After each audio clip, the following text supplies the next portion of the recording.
বাংলা, আর আমরা বলি শস্য শ্যামলাময় বাংলা। এই বাংলায় কি দেখলাম, বাংলার বুকে জন্মগ্রহণ করে আমরা এই কলিকালের মানুষ, আমাদের এত সুখী আছি, এত সমৃদ্ধি আছি। এই বাংলার বুকে জন্মগ্রহণ করে বুকে হাত দিয়ে বলতে পারবেন কেউ আমরা খারাপ আছি?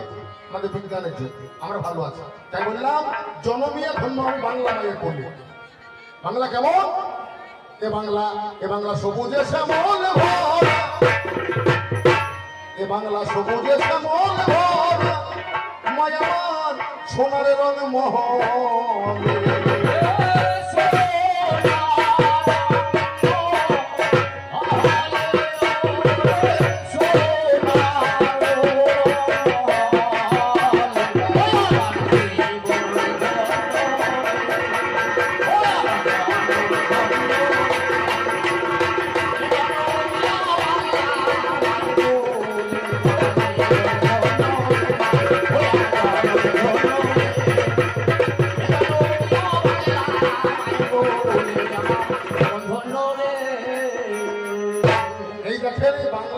সকালবেলা হলে পরে দুজন মেয়ে কোমরে কাপড় বেঁধে ঝগড়া করে।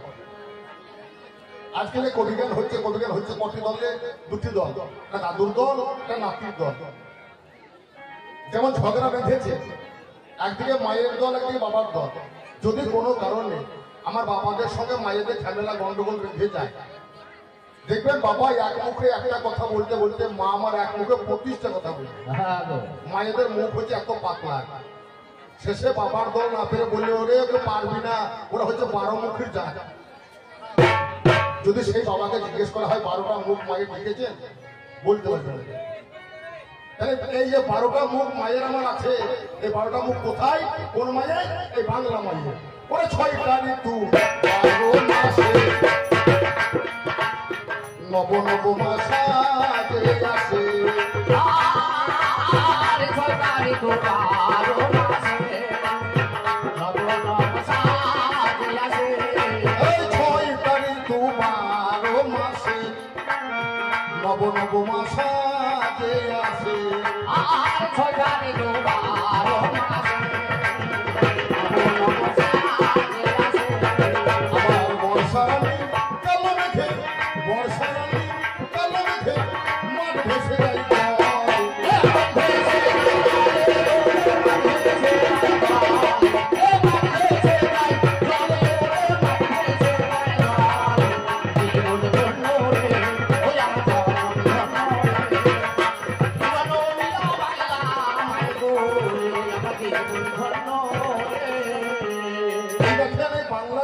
সকালবেলা হলে পরে নিশি প্রভাত কালে দুটো মেয়ে আসতে কোমরে গামছা বেঁধে কাপড় বেঁধে ঝগড়া করে। একটা মেয়ের সঙ্গে আর একটা মেয়ে ঝগড়া করছে, প্রতিনিয়ত হয়।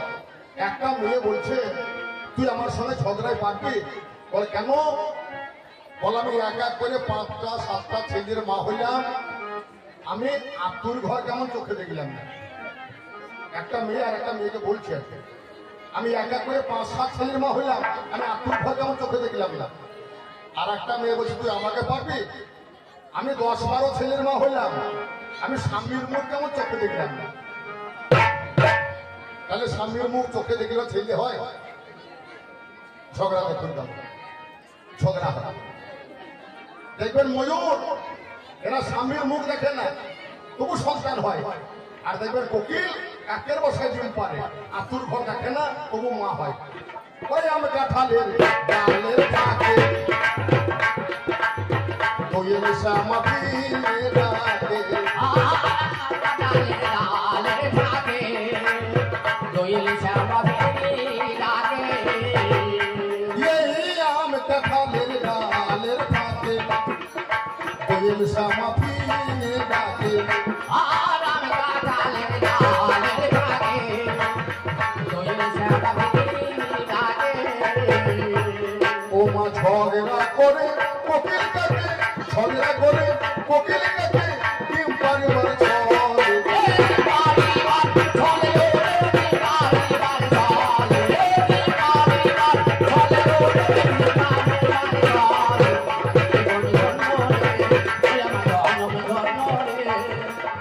জনমিয়া বাংলা মায়ের আমি সেই বাংলা মাকে প্রণমী।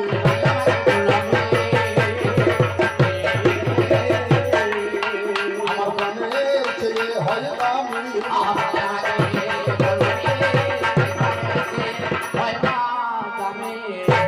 আজ কোন দেশে তরুলতা, সকল দেশে চাইতে শ্যামল। আজ কোন দেশে চলতে গেলে বলতে হয় দুর্গা কমল। আমার কোথায় ফলে সোনার ফসল,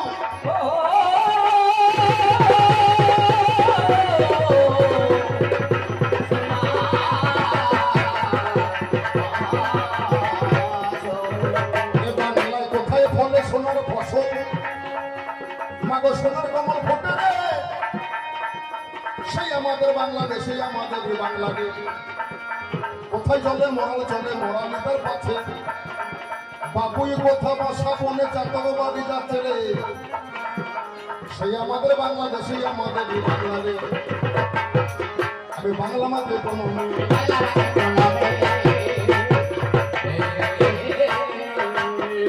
আমার বন্ধনার মাঝে আমি বাংলা মাকে প্রণমী। আমার বন্ধনার ভাবি অল্পে এবার যাবো কবি গানে।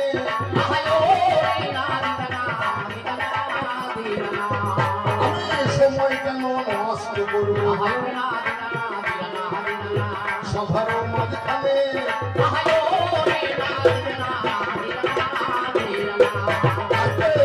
এবার কবি গানে, কবি গান।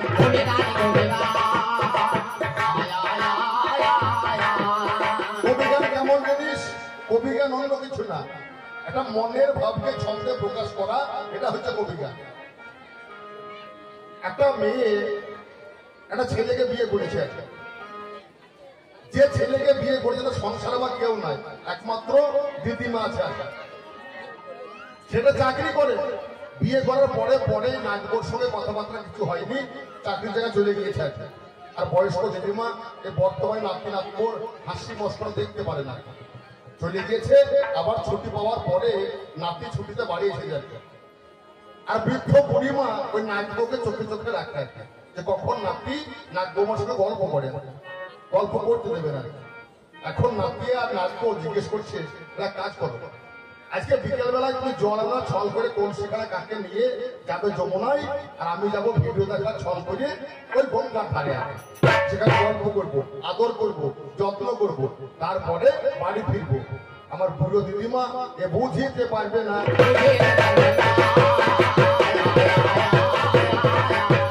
আমার গল্প গুজব করবো সব,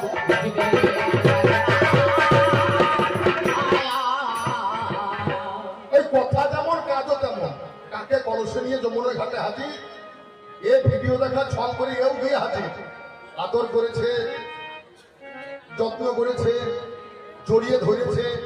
চাপা ফুলের গাছ ছিল, চাপা ফুলটা পেগে ওই নিজের গিন্নির মাথায় গুঁজে দিয়েছে। এবার যখন বাড়ি ফিরছে নাচবো, আর বুড়ো দিদিমা দরজা ঘিরে বসে আছে। এনে পরে ধরবো, দিদিমা প্রশ্ন করছে কবি গানের ছলে, আর নাচবো উত্তর দিচ্ছে কবি গানের ছলে। কিন্তু বলছে বলো তো সন্ধ্যাবেলা, বলো তুই সন্ধ্যাবেলা কোথা তুই পেলে চাপা বলছে, বলো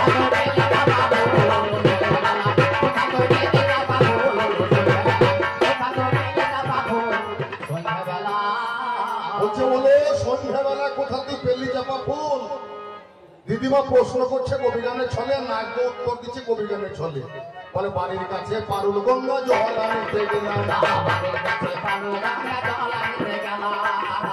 আজ বাড়ির কাছে পারুল গঙ্গা জল আনতে গেলাম। আমি জলে ভাষা চাপা ফুলটা খোপাই গুঁজে নিলাম।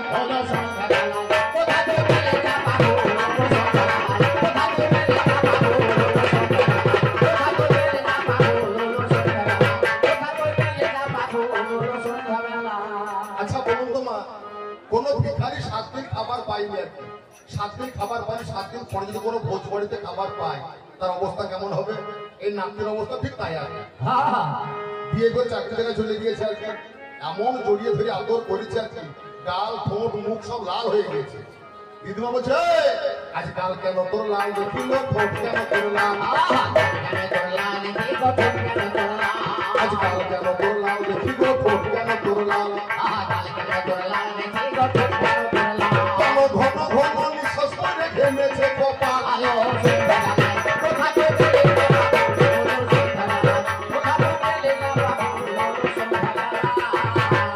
না দেবো মনে মনে ভাবছে ধরা পড়ে গেলাম, আর তোমার হবে না জানো। আজ লিপস্টিকের শিশি ছিল বড় জালের হাতে, আজ লিপস্টিকের শিশি ছিল বড় জালের হাতে, আজ কারাকারি করতে গিয়ে লেগেছে ঠোঁটে,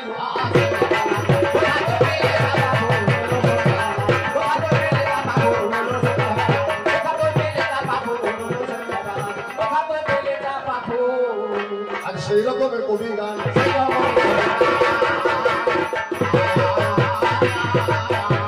রকমের কবি গান,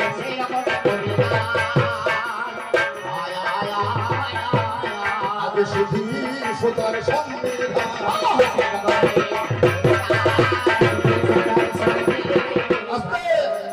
তাহলে কবি গানের বিষয় দাদু আর নাতি নাকি মা? আমি হলাম নাতি, আর আমার জন্য বিপক্ষ পাল্লাদার 7 কাল গিয়ে 1 কাল ফেঁকেছে, সে হলো দাদু। তাহলে আমি তোমার নাতি, আমি করবো না ক্ষতি, আমি তোমার বংশ দেবো বাতি, আমি ছাড়া তোমার নাই কোনো গতি, আমি ছাড়া তোমার নাই কোনো গতি, আমি তোমার আদরের নাতি,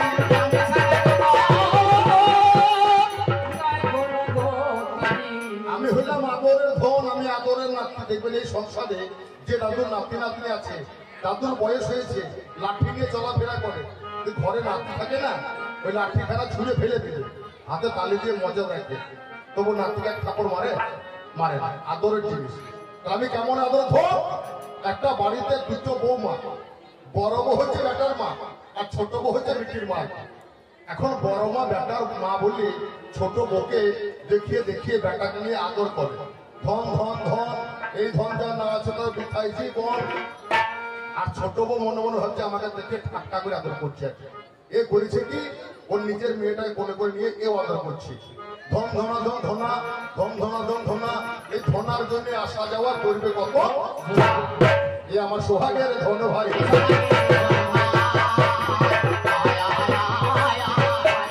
সোহাগের ধন ভাই,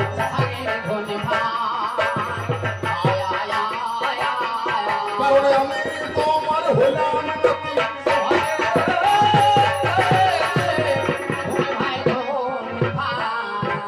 তাহলে যে সময়ে নাতি আমার ছোট্ট ছেলে ছিল, যে শালারা মাঠে ঘাটে চাষ করতো জানে কথাগুলো, সেই যুগে ট্রাক্টর ছিল না, সেই যুগে ডাম্পার ছিল না, এরা দুটো এরিয়ার বেড়ে নিয়ে চাষ করতো, এরিয়া বেড়ে বলছেন তো বলদ গরু নিয়ে। সেই যুগে পোশাক ছিল না, জিন্সের প্যান্ট ছিল না, একটা লাল শালুর গামছা পরনে পড়তো, ছিল না তো পড়বে কে, আমাদেরকে পড়ে, আমাদের জিন্সের প্যান্ট, আমাদের 12 মন্ডা, আমাদের মন্ডার অভাব নেই, আমাদের বৈজ্ঞানিকের যুগ ভাই। আমি তোমার কাছে গাই, কান দিয়ে খবর তুমি ও গো দাদু ভাই, দাদু গো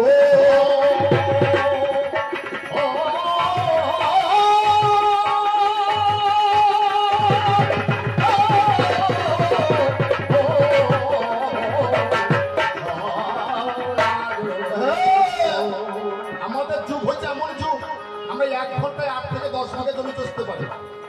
এরা যেত কখন ভোরবেলায়, যখন ছেলে থাকতো ঘুমিয়ে আসে, আবার যখন চাষ করে বাড়ি ফিরতো সন্ধ্যাবেলায়, ছেলে ঘুমিয়ে পড়তো, ছেলে বাবা চিনতে পারতো না।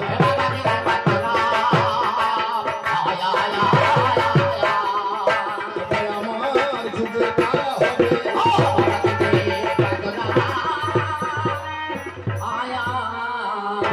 এবার দাদু আমার চাষ করে বাড়ি ফিরে এলো, আমি বারান্দাতে দাঁড়িয়ে আছি, কথা শুনে চলো। আমি নাকি তো দাদু ভাই হাল খানা ফেলে দিয়ে কি করেছে, হাই যত্ন করে আমাকে কোলে তুলে নাই, হালখানা ফেলে দিয়ে আমাকে কোলে তুলে নিল। আমার গালে চুম্বন, পেটে চুম্বন, পিঠে চুম্বন, কত জায়গায় চুম্বন দিল। আমার এমন একটা জায়গায় আছে মা, সেখানে চুম্বন। আমি নাতি, ছোট্ট নাতি, এমন জায়গা আছে সেখানে চুম্বন দিল। ফেলে দেয় না। যখন আমার বেশি পেয়ে গেছে হয়, শালার মুখে সুরসুর করে প্রস্রাব করা হয়। আমি হইলাম আদরের নাতি। শোনো দাদু ভাই, তবুও তো ফেলে দেয় না, এলে নাতি ভাই। শোনো শোনো ও দাদু ভাই, তোমার কাছে গাই, তোমার আদরের ধনে আমি কথা মিথ্যা নয়। তোমাকে কতই প্রসাদ খাওয়াইলাম ছোট্টবেলায় জানি, আমি তোমার আদরের ধন জানি জানি। শালা তবুই আমাকে ফেলে দেয় না, তবুই আমাকে ফেলে দেয়, আমার প্রসাদ খাওয়া সেই যাবো।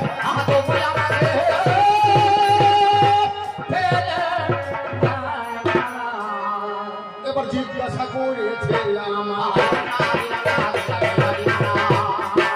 জিজ্ঞাসা করেছে আমার, অভিনয় আসবে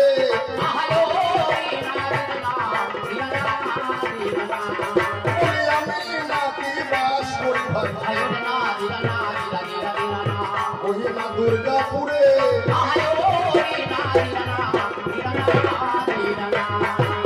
আমি বাস করি কোথায়? দুর্গাপুরে। সেই যুগের মানুষ ছিল লম্বা মানুষ, আছে এদের বড় বড় চুল, বড় বড় দাড়ি, বড় বড় নখ। আমার গেটে গিয়ে দরজায় গিয়ে দরজায় লাথি মারছে। এরা কলিং বেলে সুইচ জানে না তো, সেই যুগের মানুষ লাথি মারছে।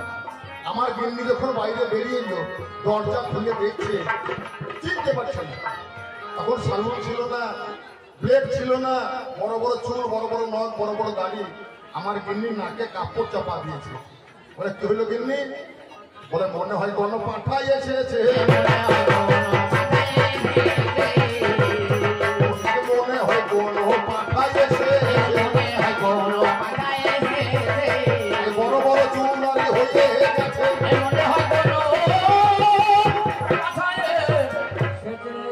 গরম করে কাছে গিয়ে দেখলাম সে অন্য কেউ নয়, আমার দাদু। আমি আর গিন্নিকে বললাম, দাদুকে এই কথা বলে। ভেতরে নিয়ে এলাম, ভেতরে নিয়ে আসার পরে আদর যত্ন করে বসাইলাম, কাঁচের গ্লাসে থামস আপ ঢাললাম, দিলাম। এ শালার হাত আইছে মা, ওই কাঁচের গ্লাসটা পড়ে গিয়েছে। এর 14 পুরুষ কেউ না খেয়েছে।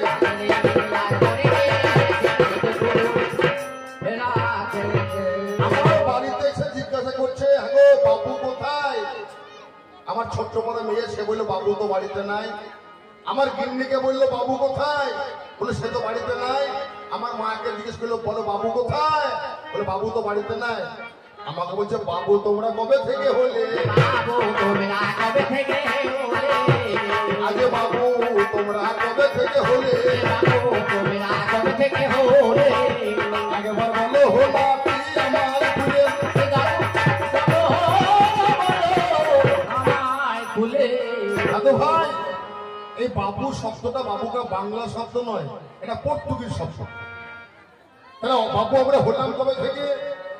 যখন আমাদের এই ভারতবর্ষে, আমাদের দেশ ইংরেজদের হাতে পরাধীন হয়েছিল, যারা ওই হাট বাজার, মানে ওই বাবুদের যারা ইংরেজদের বাড়িতে হাট বাজার করত, কাজকর্ম করত, তখনকার সময় তাদেরকে বাবু বলা হতো। বাবু বলে কাকে? আপন আপন কর্মে সবাই পটু, নহে নহে দেহ কাবু, জেনে রাখিস বিশ্ব মাঝে, তাকেই বলে। তাহলে আপন আপন কর্মে যে পারদর্শী, যে পটু, যে কাবু নয়, তাকে বাবু বলে ভাই।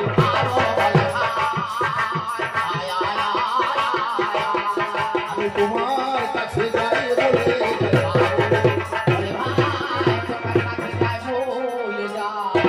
এবারে বাবু শব্দটা প্রচলন হবে কেমন করে, কখন থেকে? যার নাম বঙ্কিমচন্দ্র। দাদু ভাই,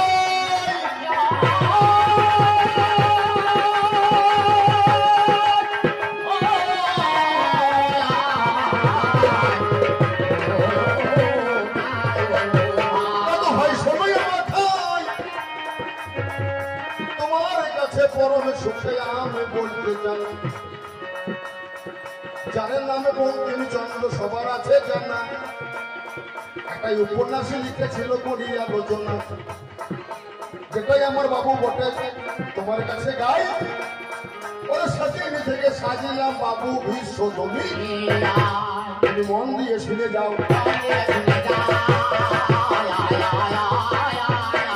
প্রথম প্রশ্নের জবাব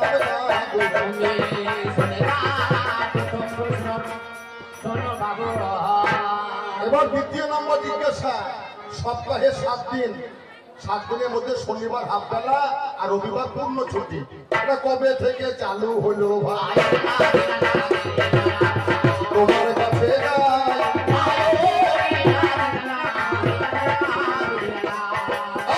শোনো শোনো প্রাণের দাদু ভাই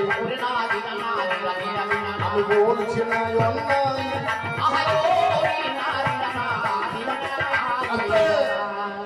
আমরা যে ভারতবর্ষে যত সম্প্রদায়ের মানুষ বাস করি হিন্দু মুসলমান বৌদ্ধ জৈন খ্রিস্টান দেখবেন লক্ষ্য করে সবারই কিন্তু একটা আপন আপন নির্দিষ্ট বার আছে না যেমন মুসলমানের শুক্রবারের দিন তো নমাজ কিন্তু পড়বে আমাদের কিন্তু সেই রকম কোনো কিছু ছিল না ভগবানের উপাসনা করা বা সময় বা আরাম বা বিরাম ছিল না সপ্তাহে 7 দিন 8 ঘন্টা করে কাজ করতে হতো চালু করলো কে রোমের সম্রাট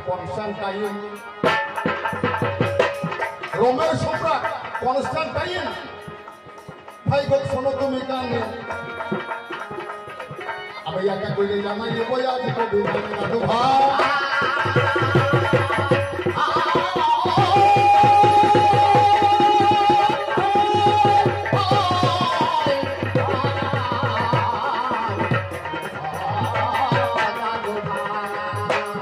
সমস্ত সাধারণ মানুষ ভূতের মতো 8 ঘন্টা পরিশ্রম করত খাওয়ার সময় পেত না বিশ্রামের সময় পেত না রোমের সম্রাট কনস্টান্টাইন মানুষের অবস্থা দেখে মানুষের কষ্ট দেখে তার মনে খুব মায়া হয় মমতা হয় বলে 7 দিন যদি একটা মানুষ 8 ঘন্টা করে কাজ করে তার শরীর ঠিক থাকবে না শনিবারে হবে বেলা রবিবারে ফুলে ছুটি হয় সেদিন থেকে চালু হইল বিশ্ব দুনিয়া সময় আমার প্রাণের দাদু গো দাদু শোনো তুমি কানে কোনটা বোধে শনিবার রবিবার হাফ ছুটি পূর্ণ ছুটি বিশ্বের বাগানে দ্বিতীয় নম্বর দাবি এবার তোমার দিকে যায় এবার তৃতীয় নম্বর দাবি দাদু আমার কাছে তোমার ধর্ম কেমন শিক্ষা কেমন সমাজ কেমন আমায় জিজ্ঞাসা করেছে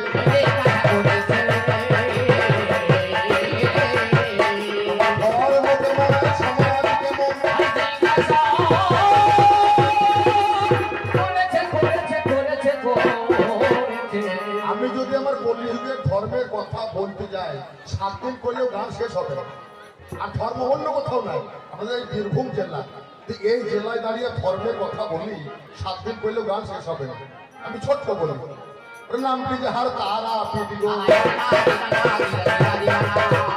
দাদু শোনো তুমি গানে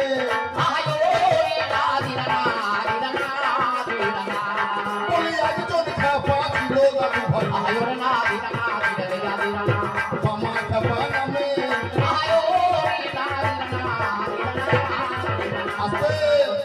আজ তোমাকে ধর্মের কথা চোখে আঙুল দিয়ে দেখাবো তারাপীঠের একজন মামা খাপা মায়ের সাধক তারামা করে ডাকি আর কি তারাপীঠের পাশের গ্রাম হচ্ছে ফুলির ডাঙ্গা আপনার ফুলির ডাঙ্গা চেনেন হয়তো চিনবেন আর কি একটা মুসলমানের বাড়ি আমার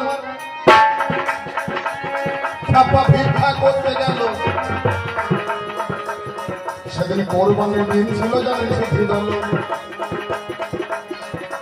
জানে নামে হারুন পাইকার জানে না তার সবাই সেই মুসলমানের বাড়ি আমার ভিক্ষা করতে যায় সেটা কোরবানির দিন ছিল বামা জানে না তার গারে গিয়ে বামা দিয়ে দিল হানা বাড়িতে গেছো মা ভিক্ষা দাও জয় তারা বলে যখন দাঁড়িয়ে দাঁড়াইলো ঘরের গৃহিণী আমার মনে ভাবছে ভালো খ্যাপারে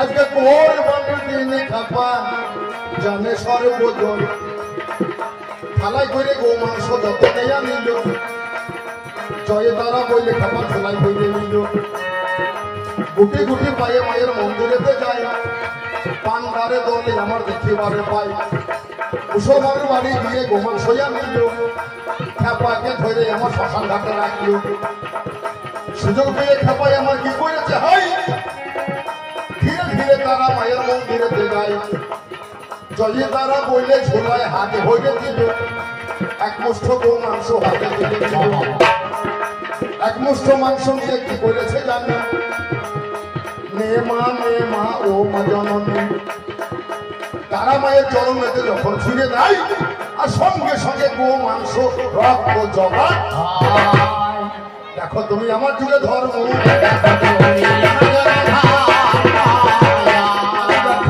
তুমি আমার যুগে ধর্ম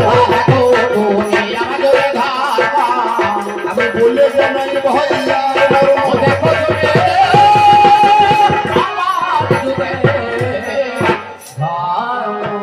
আমি যতবার আসরে আসবো আপনাদের বীরভূম থেকে যাওয়ার দরকার নাই আপনাদের বীরভূমে এমন ধার্মিক এমন ধর্ম জায়গা আছে ধর্মের কথা বললে গান শেষ হবে কথায় বলে চোর ছাচোর ধাপ্পাবাজ এই তিন নিয়ে হচ্ছে মুর্শিদাবাদ আমি যেখানকার লোক চোর ছাচোর ধাপ্পাবাজ তিন নিয়ে মুর্শিদাবাদ ধনে ধনে বারাইমান জেলার নাম বর্ধমান আর মন্দির ধর্ম নিয়ে খুব ধুম জেলার নাম বীর আমি বীরভূমের ধর্মই প্রমাণ করে আসলে দেখা দাদু বলছে ভাই আমাদের যুগে মেয়েদের ছেলে হয়তো প্রদ্যুৎ দিত আর তোর যুগে হবে হাসপাতাল ছাড়া ভাই রে আমার যুগে হাসপাতাল আছে মায়েদের কষ্ট হয় না টোল ফ্রি নাম্বারে ফোন করলে পরে গাড়ি হ্যাঁ করে লেগে যাবে গাড়িতে চাটলো হাসপাতালে গেল পরিষেবা নিয়ে বাড়ি ফিরলো আর তোমার যুগে শিওরের মতো বাচ্চা হয়তো মেয়েদের তোমাকে লজ্জা কি লাগে না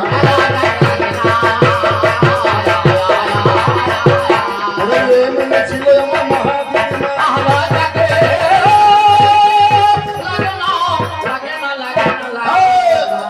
যার নাম মা গান্ধারী তোমার যুগের মানুষ মা গান্ধারী স্বামী অন্ধ চোখে দেখে না বলে চোখে কাপড় বেঁধেছে আস্তে ছেলে কটা বাবা 100টা না 100 ছেলের মা তাহলে গান্ধারী চোখে কাপড় বাঁধা তাই তো 100 ছেলে যদি কাপড় খোলা থাকতো এর 1000টা ছেলে মনে হয় হইতো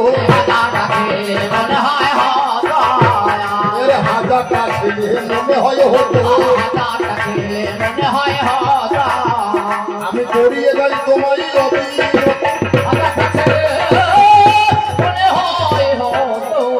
তোমার যুগের গান্ধারী 10 মাস 10 দিন হয়েছে প্রসব হয় না 18 মাসেও প্রসব হয় না তার লোহার মুদ্গর নিয়ে গর্ভে আঘাত করেছে আর মাংস পিণ্ড প্রসব হয়েছে শাস্ত্রের কথা আর আমার যুগ হইলে বলে একবারে ছবির ঘরে ভরতাম মালটা এক্সরে করে দেখতাম ডাক্তার দিয়ে অপারেশন করে মালটা বাদ দিয়ে দিতাম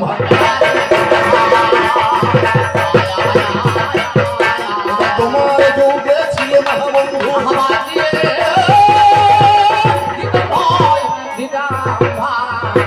আমার প্রথম পাল্লা তোমার যেগুলো বলা ছিল সংক্ষেপে বললাম এবার জিজ্ঞাসা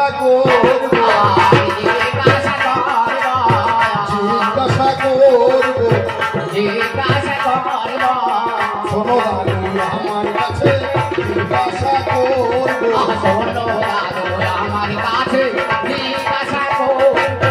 দাদু ভাই সকাল বেলায় দেখা শোনা গো দুপুর বেলায় দিয়ে সন্ধ্যা বেলায় এলো বৌমা তার কাছে সকাল বেলায় দেখা শোনা দুপুর বেলায় দিয়ে সন্ধ্যা বেলায় এলো বৌমা টাটকা ছেলে ছেলেটা ক ঘন্টায় হলো ভাই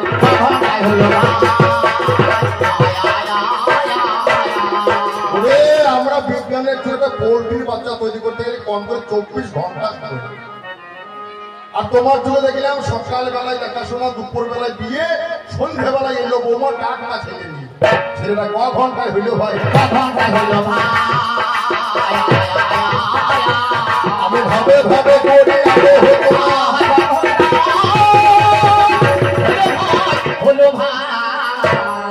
আমি ত্রেতা যুগের মাঝখানে তোমার রামায়ণ ফিরে দেখলাম ভগবানকে রাম, লক্ষ্মণ, ভরত, শত্রুঘ্ন এরা ভগবান বটে, দশরথের ছেলে বটে। কত ভাগ্যে যে আমায় আমার শ্বশুর বাড়ি এলো গো,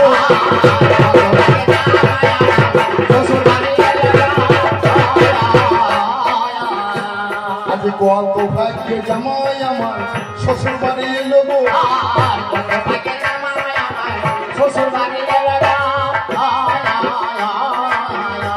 আজ ভাগ্য ভালো শাশুড়িদের গর্ভ হয়ে গেল গো, ভাগ্য ভালো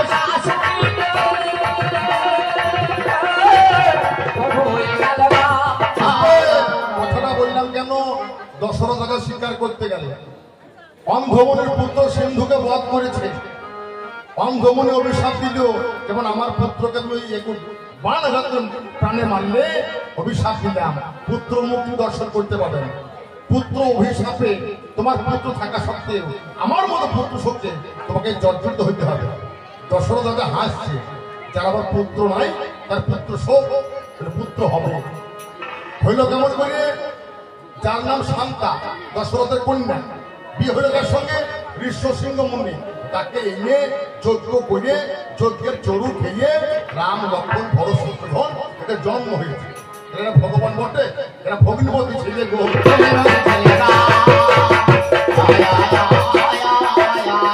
আমি ভাবে ভাবে করি আলোচনা,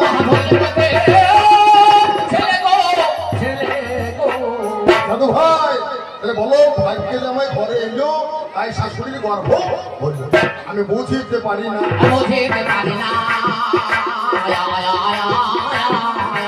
ভাবে ভাবে করো আলো হতো।